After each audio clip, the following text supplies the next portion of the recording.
Twin Cities area, and really appreciate you taking the time to join us this afternoon. I just want to spend a couple minutes talking about the United Way, and then my colleague Deb is going to talk a little bit about her experiences with agencies and partners that the United Way works with. So, how many of you have heard of the United Way? Oh, that's good. I like that. That's good. In essence, we don't provide a whole lot of direct service to folks. We really are trying to match dollars with need and impact. Are you familiar with our 211 service? Mm-hmm. The first call for help. Surprisingly enough, when I looked last year, one can access that either through the internet or through the phone, and we had over 500,000 contacts last year of people who weren't sure who to call for help. It's a wonderful thing to be able to do, to match people with people who can help them. But it also helps us find out what are the big issues that have impact in the Twin Cities and the 9-county area, because we look at those calls, we find out what are happening. A lot of them are hunger related, they're domestic violence related, they're homelessness related, some educational issues, some training issues, and they're not sure where to go. And so we're able to help them. And then what we do is take a look at that, the calls that we get. We talk with the agencies that we work with in the cities, and we look at, say, what are the areas that are having the biggest impact on the community right now? And then we actually go out and almost with an RFP, if you will, and ask, what can different agencies do, what can their programs do to help with the impacts that need to be? After that point, after reviewing all of the RFPs, we actually provide funding to those where we think the greatest impact can help the community.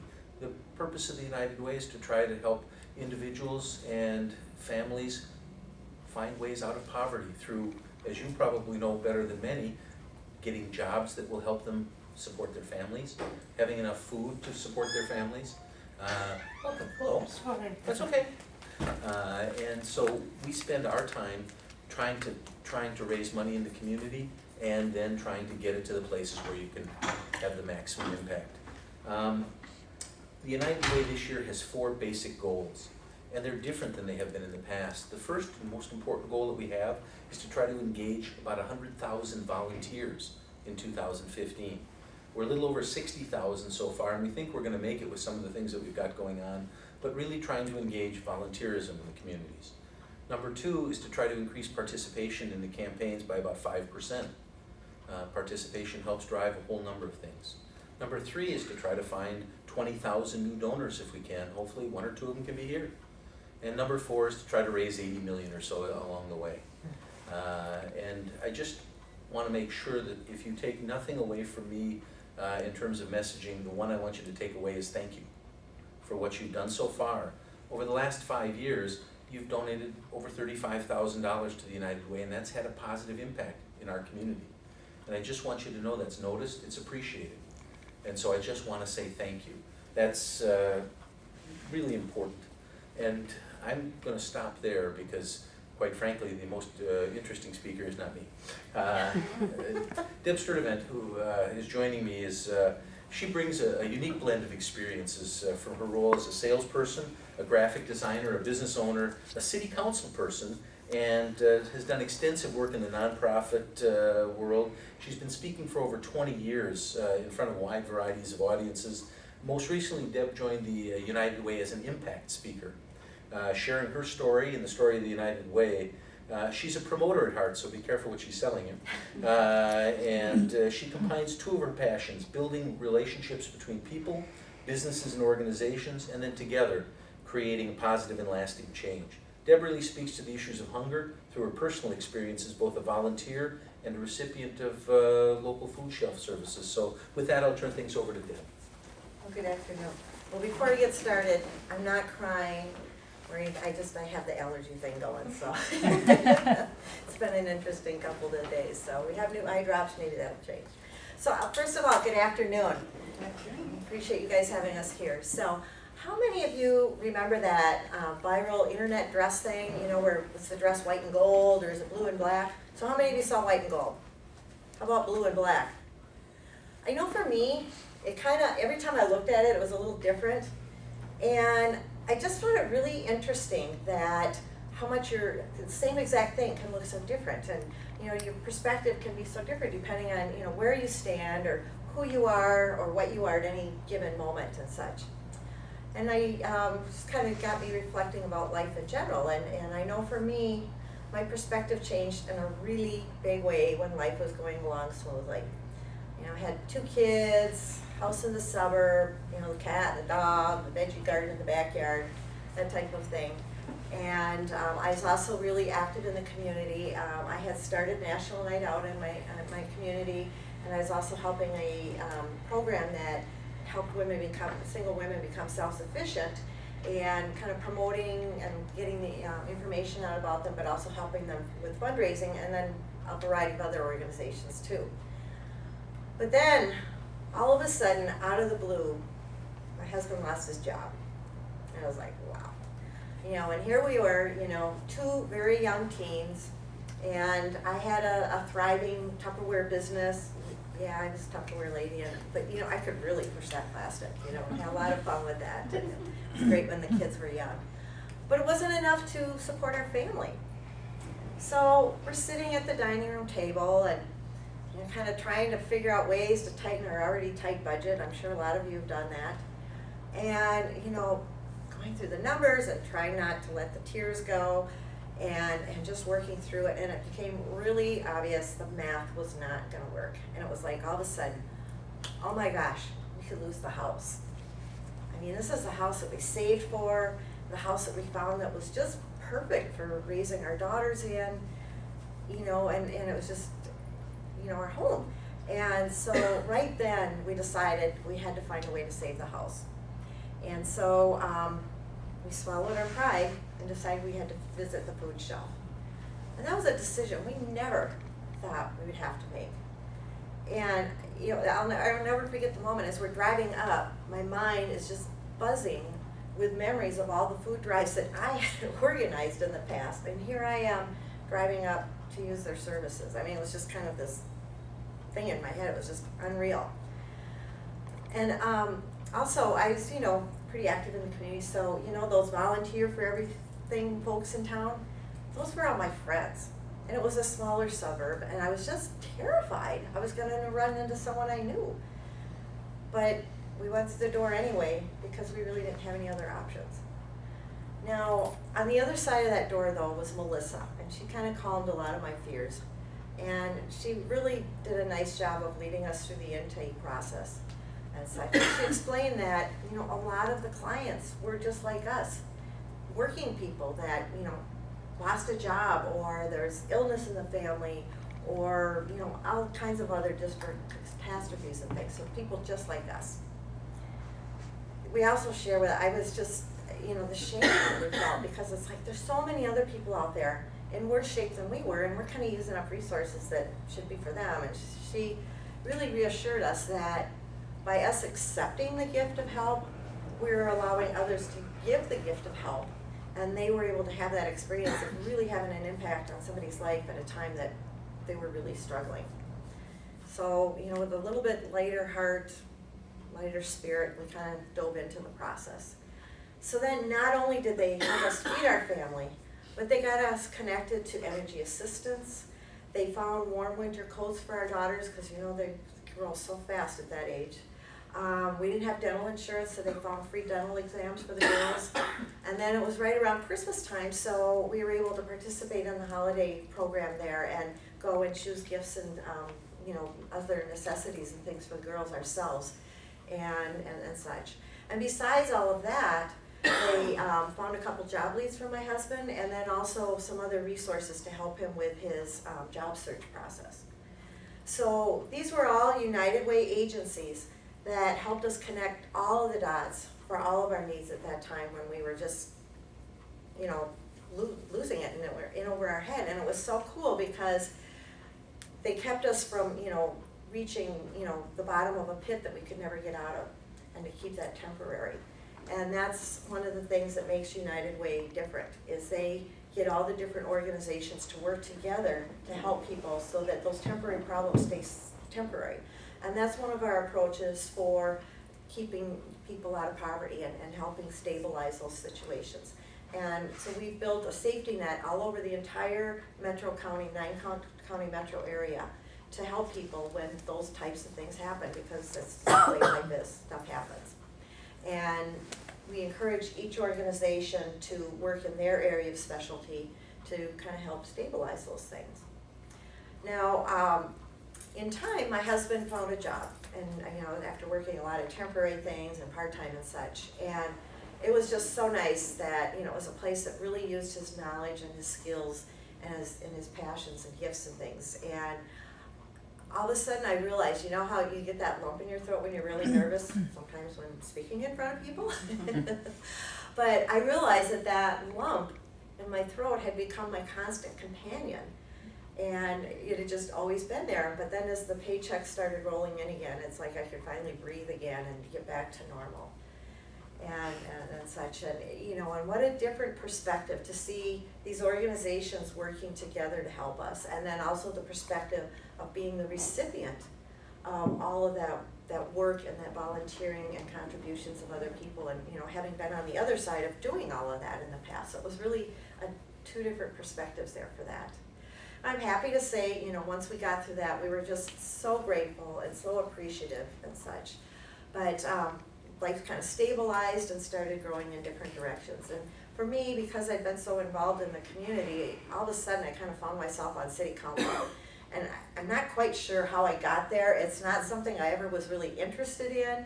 I was never on student council or anything like that growing up, but there I was on city council. And that actually gave me yet another perspective, because I saw that the health and the stability of each individual and how their life was going really impacted the community as a whole.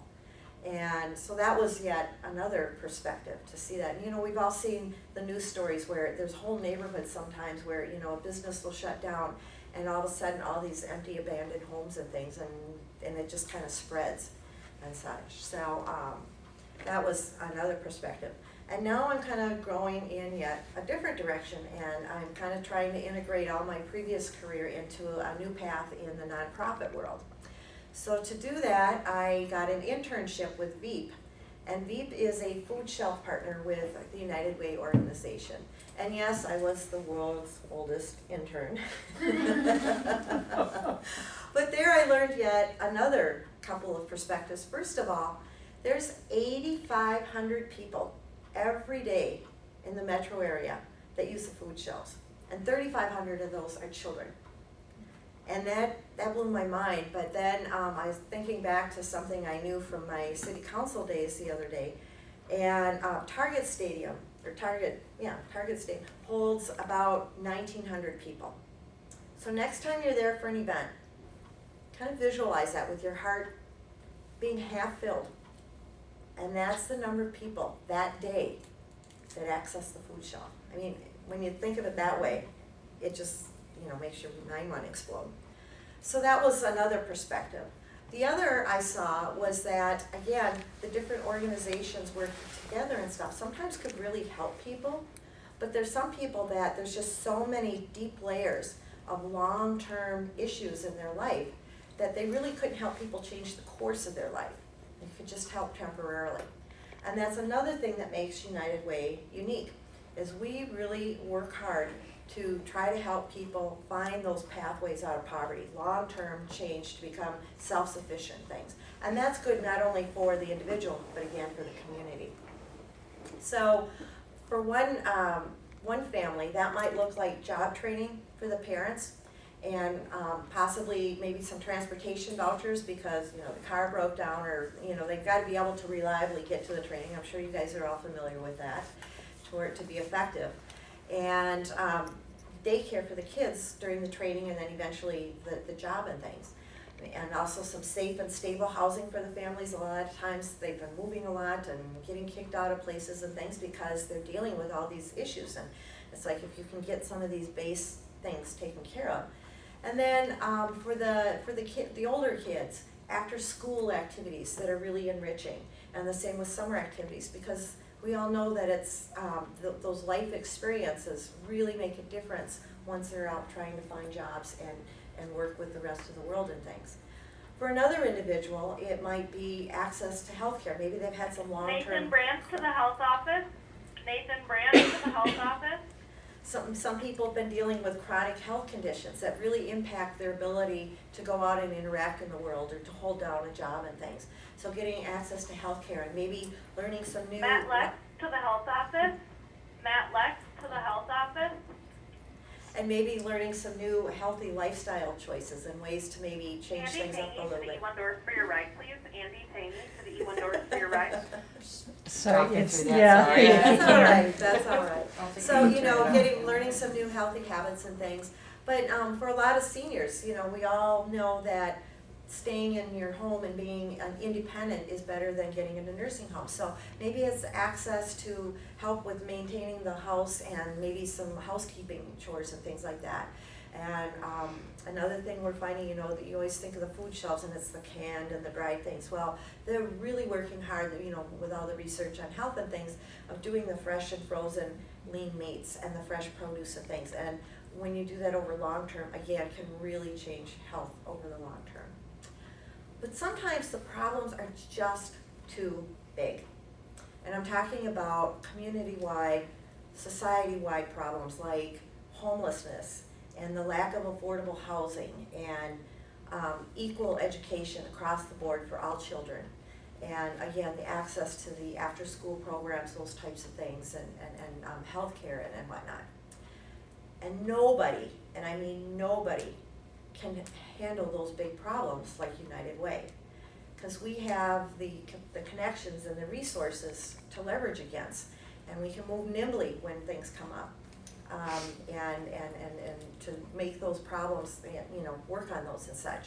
And we also have the unique ability to create a unified voice between the business community, the nonprofit sector, and all of our community partners, the faith communities, individuals, government, etc., and bring everybody together at the same table to have that unified voice. Do any of you remember the homeless grants and money that the state gave out this last year during the legislative session?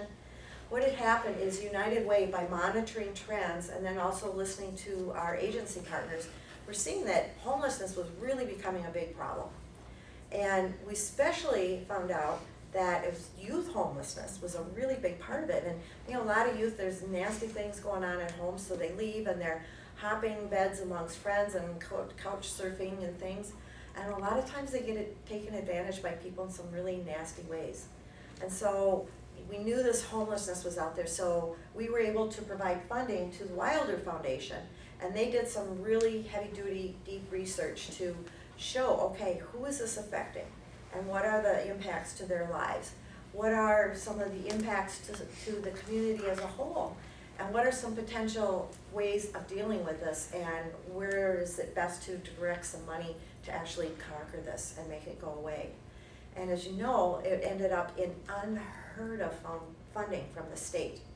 And what's really cool about that is our community agency partners that work in the things like the affordable housing and homeless shelters and things like that, they're able to take and leverage their resources against that money that they received to even make it an even greater impact. So United Way is uniquely qualified. We work very hard to help people that are in temporary situations, to keep those situations stay temporary. And another way that we help with poverty is to help those people that have the chronic issues in their lives, to help them get on top of that and become stable and to have that pride of taking on those things themselves. And then the third way is handling those great big issues that nobody else has the option of dealing with and bringing together all those people. So today I'm going to ask you to give. And if you've never given before, I'd ask you to consider, like I did, taking a different perspective. And you could change a family's life. Any size contribution, any volunteering you do has an impact. You know, for example, even $1 or $2 a week, that can buy 20 to 40 meals, healthy meals for somebody who's struggling and in a really tough spot in life. And if you've given before, I want to thank you. I mean, you really do make a difference, and consider increasing your contribution. And you wouldn't expect it, but I'm the face of those thousands of people that you've helped in the past. And not only did I survive our crisis, but I was able to thrive, and now I'm able to give back. And it's just, every time I do this, it's just such an honor to be the person here today telling you about all the wonderful things that United Way does every single day and what makes us different and the impact that we have. And so I want to thank each one of you for making a difference in your community, in your neighborhood. So thank you. Thank you. Any questions anyone have about United Way or anything that we do? If not, we really thank you for all you've done so far. We appreciate what we're asking you to do going forward. So thank you for taking the time. Thank you. Appreciate it very much. I have forms here.